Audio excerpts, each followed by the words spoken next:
हरियाणा विधानसभा चुनाव में भारतीय जनता पार्टी को बड़ी जीत हासिल हुई है, लेकिन कांग्रेस क्यों हारी? इसके पीछे कई कारण गिनाए जा रहे हैं। आम आदमी पार्टी के साथ समझौता ना होना कितना बड़ा कारण है और क्या क्या कोशिश हुई थी, इसके बारे में बात करेंगे। हमारे साथ आम आदमी पार्टी के राज्यसभा सांसद और सीनियर नेता राघव चड्ढा हैं। राघव जी, बहुत बहुत धन्यवाद समय देने के लिए। Thank you. सबसे पहले तो किस तरह से देख रहे हैं इस जीत को? सब ये मान के चल रहे थे आप लोग विपक्षी पार्टी कि भारतीय जनता पार्टी हार रही है, लेकिन 2014 से भी बड़ी जीत मिली है। देखिए, अगर इसको परिप्रेक्ष्य में देखा जाए तो हरियाणा चुनाव के जो नतीजे हैं वो भारतीय जनता पार्टी की अपनी जीत कम और कांग्रेस पार्टी की हार ज्यादा है। और हरियाणा की जनता बदलाव चाहती थी। अगर आप वोटों की गिनती देखें तो अधिकतर जनता ने बदलाव को वोट दिया, विधायक बदलने के लिए वोट दिया, एक नए प्रशासन को वोट दिया। लेकिन जरूर कुछ कारण रहे जिसके चलते first pass the post system में या गणित के मामले में, सीटों के मामले में बहुमत भारतीय जनता पार्टी को मिला है। बहुत कुछ सीखने को मिलता है इस हरियाणा के चुनाव से। पहली चीज सीखने को यह मिलती है कि अति आत्मविश्वास, ओवर कॉन्फिडेंस किसी भी राजनीतिक दल के लिए घातक है। किसी भी राजनीतिक दल को ओवर कॉन्फिडेंस के भुलेखे में नहीं जीना चाहिए। दूसरा, जिन जिन राज्यों में एक रीजनल मजबूत पार्टी नहीं है जो भाजपा को अकेले अपने दम पे टक्कर दे सकती है, उन राज्यों में अगर साथ आकर चुनाव लड़ा जाए तो अच्छे बेहतर नतीजे आ सकते हैं, ऐसा मुझे लगता है। पहले रिएक्शन के तौर पे आपका कल एक सोशल मीडिया पे पोस्ट आया था, मैं पढ़ के सुना रहा हूँ और उसका मजमून भी बता दीजिएगा आप। हमारी आरजू की फिक्र करते तो कुछ और बात होती, हमारी हसरत का ख्याल रखते तो एक एक अलग शाम शाम होती। आज वो भी पछता रहा होगा मेरा साथ छोड़कर, अगर अगर साथ साथ साथ चलते तो कुछ और बात होती। तो ये साथ चलने की शर्त क्या थी जो मानी नहीं गई? देखिए, जब मेरे नेता अरविंद केजरीवाल जी ने और मेरी पार्टी ने मुझे हरियाणा चुनाव में आम आदमी पार्टी और कांग्रेस के गठबंधन को पिरोने की, साथ आने की जिम्मेदारी दी और आम आदमी पार्टी की ओर से कांग्रेस से संवाद करने की एक जिम्मेदारी मेरे कंधों पर डाली, तो मैं लगातार आपसे भी संवाद में ये बात कहता था कि गठबंधन की आरजू भी है, हसरत भी है और उम्मीद भी है। और कहीं ना कहीं वो हसरत और वो उम्मीद और वो आरजू पूरी नहीं हुई, जो भी कारण रहे, उस लोकल लीडरशिप का कारण रहा, सीटों का कारण रहा, जो भी बात रही। लेकिन उन सारी चीजों के चलते अगर आज हम देखें तो अगर गठबंधन के तौर पे लड़ते और आंकड़े और गणित भी वही बता रहा है तो नतीजा कुछ और होता, इंडिया गठबंधन चुनाव जीतता। आज जम्मू कश्मीर में इंडिया गठबंधन ने चुनाव लड़ा, नेशनल कॉन्फ्रेंस और कांग्रेस पार्टी ने एकजुट होकर चुनाव लड़ा, वहां पर नतीजे अच्छे आए, इंडिया गठबंधन जीता, भारतीय जनता पार्टी हारी। हरियाणा में बहुत प्रयास किए गए गठबंधन करने के लिए, लोकसभा में भी एक सीट हमें मिली थी, लेकिन न जाने क्यों वो प्रयास सफल नहीं हो पाए। हमने अपनी तरफ से पूरी पेशकश करी थी, इसीलिए मैंने ये कहा कि आज वो भी पछता रहा होगा मेरा साथ छोड़कर, अगर साथ साथ चलते तो कुछ और बात होती। कहाँ पेच फंस गया था? क्या सीट बंटवारे को लेके, या आप लोगों की डिमांड ज्यादा थी? ये कहा जा रहा था कांग्रेस के द्वारा कि हम सिंगल डिजिट में सीट देंगे, आप लोगों की क्या उम्मीद थी? अब तो खत्म हो गया ना चुनाव, बोल सकते हैं। अंग्रेजी में कहते हैं why cry over spilled milk. अब जब दूध ग्लास से गिरी गया फर्श पे तो अब उस पर क्या पछताना, आप फर्श साफ करो और जिंदगी आगे जियो। लेकिन हाँ, सीख जरूर लेनी चाहिए, पछताने से कोई फायदा नहीं है, सीख लेनी चाहिए। सीख ये है कि साथ साथ आकर एक और एक दो नहीं, एक और एक 11 हो सकता। और वो गणित, वो आंकड़े हरियाणा का चुनाव में दिखाते हैं कि अगर आम आदमी पार्टी और कांग्रेस का वोट शेयर आप जोड़ दीजिए, सपा भी चाहती थी कांग्रेस के साथ हरियाणा में गठबंधन करना, अगर उनका भी वोट शेयर जोड़ दीजिए तो हम लोग एक फॉर्मिडेबल फोर्स हैं जिसका vote share Bharatiya Janata party से कहीं ज्यादा है और नंबर ऑफ सीट्स में भी हम कहीं ज्यादा अपना नतीजा दे पाते और पूर्ण बहुमत की सरकार बना पाते। लेकिन खैर, कोई बात नहीं, इससे सीख लेते हैं, आगे बढ़ते हैं। लेकिन हाँ, इसमें केवल कांग्रेस के लिए ही सीख नहीं है, हम लोगों के लिए भी सीख है, हर राजनीतिक दल के लिए सीख है कि अति आत्मविश्वास में चुनाव नहीं लड़ना। ये नहीं कि बस जीत गए हो गया जी, चुनाव खत्म हो गया जी, अब तो जीत ही गए जी, डब्बे खाली हो गए जी, अब तो बस तैयारी है शपथ ग्रहण समारोह की, वो सब इस प्रकार से हवा में नहीं रहना चाहिए, जमीन पर जनता के बीच जाकर चुनाव लड़ना चाहिए, अति आत्मविश्वास नहीं लड़ना चाहिए, और दुश्मन को कभी भी, राजनीतिक दुश्मन, वैसे दुश्मन नहीं, पॉलिटिकल कमजोर नहीं एडवर्सरी को कमजोर नहीं समझना चाहिए। अरविंद जी जेल में थे, गठबंधन के लिए आप कोशिश कर रहे थे, दीपक बावरिया साहब की मीटिंग हो रही थी, हम लोगों को तो ये तक जानकारी मिली थी आप लोगों का फोन नहीं उठाया जा रहा, क्या ऐसी स्थिति थी क्या? और इसके साथ साथ अगर राहुल गांधी ये चाह रहे थे कि गठबंधन हो, उसके बाद गठबंधन नहीं हो रहा है, इसके पीछे क्या कोई रणनीति आप लोगों को नजर आई कि लास्ट तक लटका के लिए चलो, नुकसान आम आदमी पार्टी का होगा? देखिए, मेरा जो मानना है वो ये है कि कांग्रेस हाईकमांड, जिसमें उनके शीर्ष नेता, लोकप्रिय नेता राहुल गांधी जी भी हैं, आते हैं, उनकी इच्छा थी कि अलायंस हो, उनकी इच्छा थी गठबंधन हो। इसमें कोई दो विचार किसी व्यक्ति के मन में नहीं होने चाहिए। वो गठबंधन के हक में थे, कांग्रेस पार्टी भी एक प्रकार से गठबंधन के हक में थी, लेकिन न जाने लोकल लीडरशिप के कुछ कारण रहे होंगे जिसके चलते गठबंधन नहीं हो पाया। बाबरिया साहब और ये कांग्रेस पार्टी की हरियाणा यूनिट आपको बेहतर बता सकती है। मुझे नहीं लगता कि कमरे के भीतर गठबंधन पे क्या चर्चा हुई उसे सार्वजनिक करना चाहिए, या उस बात को जनता के सामने रखना चाहिए। वो एक कमरे के भीतर एक अच्छे वातावरण में हरियाणा की जनता की मांग के अनुसार एक जो चर्चा होती है उसे वहीं छोड़ देना चाहिए। अंततः मायने जो रखता है वो नतीजा रखता है, नतीजा बहुत कुछ सिखाता है। मुझे लगता है अगर इससे हम सीख लेकर भी आगे बढ़ें तो आगे जो रहा है वो बहुत अच्छी होगी, सुनहरी होगी। ठीक है, आप और इसमें इस हरियाणा के नतीजे में केवल आप कांग्रेस का नुकसान, आम आदमी पार्टी का नुकसान, सपा का नुकसान, सीपीएम का नुकसान मत देखिए, जनता का नुकसान भी। अधिकांश लोगों ने जो वोट डाले वो बदलाव के लिए डाले। बीजेपी का वोट शेयर तो 39% के आसपास है, लगभग आप माने कि 61% वोट बीजेपी के खिलाफ पड़ा है, एक मायने से देखा जाए तो जो वोट बीजेपी के खिलाफ पड़ा वो बदलाव का वोट था। अगर उस वोट को कंसोलिडेट किया जाए, उसे एक छतरी के नीचे लाया जाए तो नतीजे भिन्न हो सकते थे। ये तो हर चुनाव में होता है, किसी भी पॉलिटिकल पार्टी का ऐसा तो होता नहीं है देश में कि 90% वोट मिल जाए और उनकी सरकार बनती है।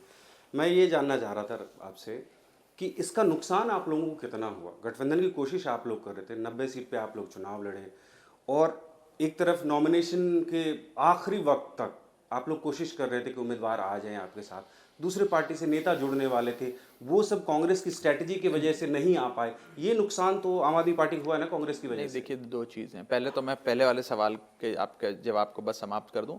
ये नहीं होता कि किसी पार्टी को 90% वोट मिल जाए, बहुत ही कम होता होगा, लेकिन 50% से अधिक वोट किसी एक पार्टी को मिला, ये हमने होते देखा है। दिल्ली में विधानसभा का जब चुनाव होता है, अरविंद केजरीवाल को मुख्यमंत्री बनाने का चुनाव, तो 2015 का चुनाव हो या 2020 का विधानसभा चुनाव हो, दोनों चुनावों में 50% से अधिक वोट आम आदमी पार्टी को मिले, यानी कि वोट केजरीवाल के हक का वोट था। इसीलिए मैं कहता हूं, जब ओवरवेलमिंगली अगर किसी एक पार्टी के पक्ष में आधे से ज्यादा वोट पड़े तो मतलब उस पार्टी के पक्ष में वोट है, अगर उसके खिलाफ पड़े तो उसको हटाने का वोट है। उस परिप्रेक्ष्य में मैं कह रहा हूं हरियाणा में बदलाव का वोट। देखिए, जहां तक अंत तक आते आते नॉमिनेशन के आखिरी दिन तक गठबंधन की बातचीत चलती रही या फाइनलाइज नहीं हो पाया, जाहिर तौर पे उसका नुकसान हुआ, बस हर पार्टी को होगा। कार्यकर्ता के मन में भी होता है गठबंधन हो रहा है नहीं हो रहा है, प्रत्याशी के मन में भी होता है कि तैयारी करें ना करें। अब आज कोई प्रत्याशी पैसा खर्च करके रैली करता है, रोड शो निकालता है, वो सोचता है अगर मेरी सीट ही गठबंधन में चली जाएगी तो क्या होगा, तो वो अपनी तैयारी भी थोड़ी कम करता है। तो एक प्रैक्टिकल चीजें हैं ये सब, ग्राउंड पे हम लोग उसका नुकसान या खामियाजा देखते आए हैं, और वो हर राजनीतिक दल के गठबंधन में, हर राज्य में, हर चुनाव में देखा जाता है, कोई हरियाणा उसमें अलग नहीं है। लेकिन जैसा कि मैंने कहा, सीख लेने की जरूरत है, मन छोटा करने की, दिल छोटा करने की बात नहीं है। सीख लेकर अगर हम आगे बढ़ेंगे तो मजबूती से आगे बढ़ पाएंगे। जम्मू कश्मीर में गठबंधन हुआ, नतीजा अच्छा आया, हरियाणा में नहीं हुआ गठबंधन, नतीजा खराब आया। राघव जी, क्या सीख मिली है इससे? क्या दिल्ली में गठबंधन करेंगे आप लोग कांग्रेस के साथ, या कि सीख मिल गई आपको गठबंधन कांग्रेस के साथ? देखिए, हरियाणा और दिल्ली कंपेरेबल स्टेट्स नहीं है। दो प्रकार के चुनाव अगर मैं कहूँ इस देश में मोटे मोटे तौर पर हैं। एक वो चुनाव जहां पर एक रीजनल फ्लेवर की पार्टी है जो उस राज्य में बेहद मजबूत है, उस राज्य की पार्टी है, और वो भारतीय जनता पार्टी को अपने दमखम से हराती आई है और हराने का मादा रखती है, जैसे कि डीएमके तमिलनाडु में, या तृणमूल कांग्रेस बंगाल में, या आम आदमी पार्टी दिल्ली में। इन राज्यों को आप कांग्रेस और बीजेपी के जो डायरेक्ट फाइट वाले राज्य हैं उनसे तुलना ना करें। कई ऐसे राज्य हैं जहां पर मुझे लगता है आज भी इंडिया गठबंधन मिलकर भाजपा को हरा सकता है, शायद कांग्रेस अपने दम पे ना हरा पाए। जैसे कि हमने देखा कि राजस्थान, मध्य प्रदेश, छत्तीसगढ़ 3 बड़े राज्य हैं जिनमें चुनाव हुए, वहां कांग्रेस अपने बलबूते लड़ी। यहाँ तक कि सपा को भी मध्य प्रदेश में सीटें नहीं थी, बल्कि सपा के अपने वहां स्टैंडिंग सिटिंग एमएलएज थे, और वहां का जो नतीजा आया वो कांग्रेस के हक में नहीं था। तो कहीं ना कहीं हमें देश के चुनावों को 2 भागों में बांट के देखना पड़ेगा। एक वो जहां कांग्रेस को कुछ साथी दलों की, इंडिया गठबंधन के लोगों की आवश्यकता पड़ती है बीजेपी को हराने के लिए, और दूसरे वो राज्य जहां पर राजनीतिक दल, जो स्थानीय राजनीतिक दल है, रीजनल फ्लेवर की पार्टियां, वो अपने दम पे बीजेपी को हराती। दिल्ली दूसरी कैटेगरी में आता है। यहाँ पे हम 3 बार लगातार भाजपा को हराते आए हैं, आजाद भारत के इतिहास की सबसे बड़ी जनादेश की सरकार चलाते आए हैं। कांग्रेस भी तो यही कहेगी ना कि इसी दिल्ली में लगातार 3 बार शीला दीक्षित उनके मुख्यमंत्री थे, उनका भी जनाधार था यहाँ पे। और अगर इसी दिल्ली में लोकसभा चुनाव में तो आपने समझौता किया था आम आदमी पार्टी ने कांग्रेस के साथ। देखिए, शीला दीक्षित जी बिल्कुल 3 बार रही मुख्यमंत्री, उनका दौर अलग था। उनके दौर की समाप्ति से ही तो आम आदमी पार्टी का जन्म हुआ। आम आदमी पार्टी के आने के बाद जो दिल्ली का सियासी माहौल और सियासी जमीन बदली है, उसे शीला दीक्षित जी के समय से कंपेयर कर देखना मुझे लगता है ठीक नहीं होगा, बेमानी होगा।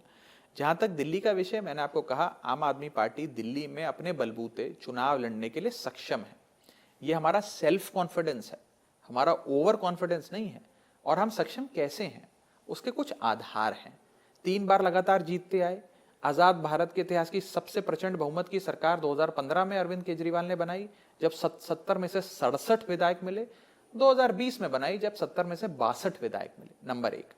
नंबर 2, दिल्ली में केजरीवाल के नाम पे चुनाव होता है। लोग अरविंद केजरीवाल जी को मुख्यमंत्री बनाने के लिए वोट डालते हैं, आम आदमी पार्टी के हक में वोट डालते हैं। और आखिरी बिंदु मेरी, हर बार हमें 50% से अधिक वोट परसेंटेज मिला है। यानी कि अगर 100 लोग वोट डालने जाते हैं एक चुनाव में, तो 54, 55, 56% वोट आम आदमी पार्टी के हक में, अरविंद केजरीवाल को मुख्यमंत्री बनाने के लिए। और बाकी जो बैलेंस वोट बढ़ते हैं वो तमाम पार्टियों में, कांग्रेस, भाजपा, सपा, जेडीयू, सीपीएम में बढ़ जाते हैं, आप निर्दलीय में बढ़ जाते हैं। आप जो कह रहे हैं इसका मतलब ये हुआ कि आपको जरूरत नहीं है दिल्ली में, लेकिन आप समझौता करेंगे या नहीं? कहीं पार्टी इस स्थिति में पहुंची मुझे लगता है? है जब जरूरत ही नहीं है तो फिर ये सवाल ही बेमानी हो जाता है। जैसा कि मैंने कहा, आम आदमी पार्टी अपने बलबूते दिल्ली में चुनाव लड़ने के लिए सक्षम है, और ये मेरा सेल्फ कॉन्फिडेंस है, मेरा ओवर कॉन्फिडेंस है। अच्छा, एक तरफ हरियाणा में चुनाव परिणाम आ रहा था, उससे एक दिन पहले ही कांग्रेस की तरफ से ये खबर आ गई थी कि राहुल गांधी और प्रियंका गांधी दिल्ली में यात्रा निकालेंगे, जैसे देश भर में उन्होंने यात्रा निकाली। और एक तरह से ये मैसेज था, हरियाणा में आपके साथ समझौता नहीं हुआ और दिल्ली में भी वो आप लोगों को दिल्ली के संदर्भ में जो मैंने बात रखनी थी मैंने रख दी। इससे ज्यादा मैं दिल्ली के संदर्भ में कुछ नहीं। अच्छा, आखिरी 2 सवाल मैं आपसे करना चाह रहा हूँ।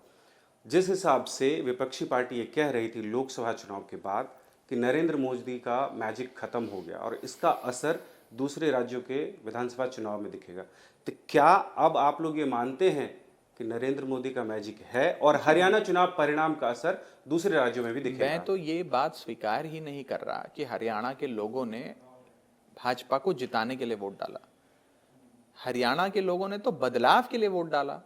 जब 61% वोट बदलाव को पड़े तो लोग तो ओवरवेलमिंगली चेंज चाहते हैं, भाजपा की 2 बार की सरकार को हटाना चाहते हैं। वो तो आंकड़ों की जादूगरी और गणित कुछ इस प्रकार बैठा है कि सीटें बीजेपी की अपने बलबूते मेजॉरिटी मार्क्स से ऊपर आ गई और कांग्रेस थोड़ा सा पिछड़ गई। अगर यही गठबंधन के तौर पे लड़े होते तो नतीजे बिल्कुल भिन्न होते।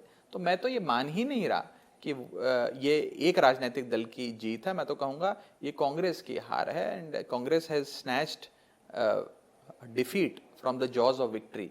अच्छा, आखिरी सवाल। शेर के मुंह से, जीत के मुंह से हार खींच लाना बात है। अच्छा, ये बताएं कि इंडिया गठबंधन में कितनी जरूरत अब रह गई है आपकी?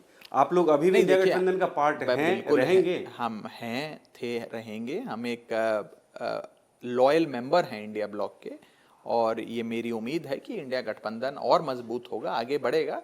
ये जाहिर सी बात है कि कुछ चुनावों से हमें सीख लेने की आवश्यकता, सीख हमारे लिए भी है, सीख कांग्रेस पार्टी के लिए भी है, और सीख लेकर हम सब मजबूत होंगे और बेटर विजडम के साथ राजनीतिक फैसले लेंगे और अच्छे नतीजे आएंगे, ऐसी मैं उम्मीद करता हूँ। थैंक यू, हमसे बात करने के लिए। बहुत बहुत शुक्रिया, थैंक यू।